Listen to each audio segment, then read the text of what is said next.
પાટણ શહેર કોંગ્રેસ દ્વારા મામલતદારને આવેદનપત્ર આપી રેશન કાર્ડ ધારકો માટે કેવાયસીની પ્રક્રિયા સરળ બનાવવા માંગ કરવામાં આવી છે। શહેરમાં અત્યારે વર્તમાન સમયમાં રેશન કાર્ડ ધારકો માટે કેવાયસીની પ્રક્રિયા અમલમાં મૂકવામાં આવી છે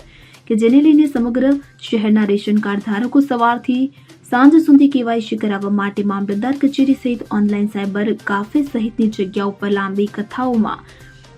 કતારોમાં ઉભેલા જોવા મળી રહ્યા છે કે જેને કારણે શહેરના રેશન કાર્ડ ધારકોની પરેશાની અને હાલાકી ભોગવવાનો વારો આવ્યો છે। શહેર કોંગ્રેસ પ્રમુખ દીપક પટેલ દ્વારા જે રંગ કાર્ડ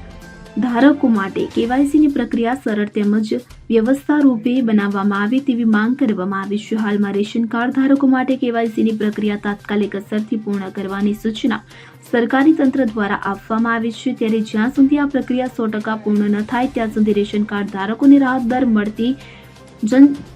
જીવન જરૂરિયાતની ચીજવસ્તુઓ આપવામાં નહીં આવે તેવો પણ સરકારી તંત્ર દ્વારા નિર્ણય લેવામાં આવ્યો છે। જ્યારે આ નિર્ણયને લઈ કેવાયસીની પ્રક્રિયા ખૂબ જ જટિલ હોવાની સાથે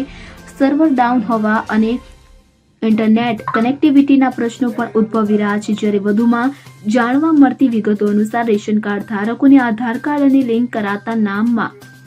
સામાન્ય ફેરફાર જેમ કે બેન, બહેન, ભાઈ હોય તો પણ એક દિવસની પ્રક્રિયામાં વિક્ષેપ થાય છે, જેને લઈ કેવાયસીની પ્રક્રિયા પૂર્ણ થતી નથી, જેના કારણે શહેરના રેશન કાર્ડ ધારકોના પરિવારોમાં દાખલા તરીકે 5 સભ્યોમાંથી 1-2 સભ્યો રોજગાર અર્થે બહાર ગયા હોય તો જ્યાં સુધી પરિવારના 5 સભ્યોની કેવાયસી પૂર્ણ ન થાય ત્યાં સુધી પરિવારને કોઈ પણ પ્રકારનું સસ્તા અનાજની દુકાન ઉપરથી રાશનનો જથ્થો અપાતો નથી। ત્યારે આ નિર્ણય પર યોગ્ય ન હોવાનું જણાવી રેશન કાર્ડ ધારકોના પરિવારના જેટલા સભ્યો કેવાયસીની પ્રક્રિયા પૂર્ણ ન થાય ત્યાં સુધી એ પરિવારને કોઈ પણ પ્રકારે રાહત દરે રાશનની જથ્થો મળવો જોઈએ તેવી શહેર કોંગ્રેસ પ્રમુખ દીપક પટેલ દ્વારા મામલતદારને આવેદનપત્ર આપી રજૂઆત કરવામાં આવી છે।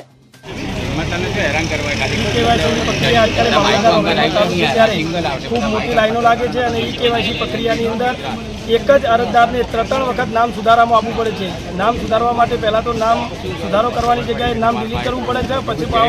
નામમાં સુધારો કરીને નામ એડ કરવું પડે છે અને નામ એડ થયા પછી એ 3જા નંબરે આવી જાય તો એને ફરી પાછું ફર્સ્ટ નંબરે નામ લાવવા માટે ફરી અરજી આપવી પડે। એટલે આ જટિલ પ્રક્રિયા દૂર કરી અને સીધો જ સુધારો થઈ જાય રેશન કાર્ડમાં એવી પ્રક્રિયા હાથ ધરવા માટે અને જે રેશન કાર્ડ ધારકો છે એ કેવાયસી પૂર્ણ ના થાય ત્યાં સુધી જે રેશન કાર્ડના દુકાનદારો છે એ લોકોને સસ્તા અનાજનું રાહત દરે અનાજ આપવું જોઈએ, આપતા નથી। તો એના માટે પણ આજે મામલતદારને અમે આવેદન આપી છે કે ભાઈ ગરીબ લોકોને ઈ કેવાયસીની પ્રક્રિયા ચાલુ રહે, સાથે સાથે અનાજ પણ મળતું રહે અને એક રેશન કાર્ડની અંદર 5 નામ હોય 3 જણનું ઈ કેવાયસી થઈ ગયું હોય તો પણ આ લોકો અનાજ 3 જણનું આપતા નથી। તો ખરેખર 2 છોકરાઓ હોય રોજગારી અર્થે બહાર ગયા હોય તો 3 જણનું ઈ કેવાયસી થયું હોય તો 3 જણને ભાઈ અનાજ આપો એવી રજૂઆત અમે આજે મામલતદારને કરી છે। જેટલા લોકોનું ઈ કેવાયસી થાય રેશન કાર્ડમાં એટલા લોકોને તો ફરજિયાત રાશન દરે જે રાશન મળે છે તે આપવું જોઈએ। દીપક સથવારા સાથે CN24 ન્યૂઝ પાટણ। હવે જુઓ દેશ દુનિયાની તમામ ખબરો તમારી આંગળીના ટેરવે। ઉઠાવો મોબાઈલ અને ગૂગલ પ્લે સ્ટોર પરથી ડાઉનલોડ કરો અમારી CN24 ન્યૂઝ મોબાઈલ એપ।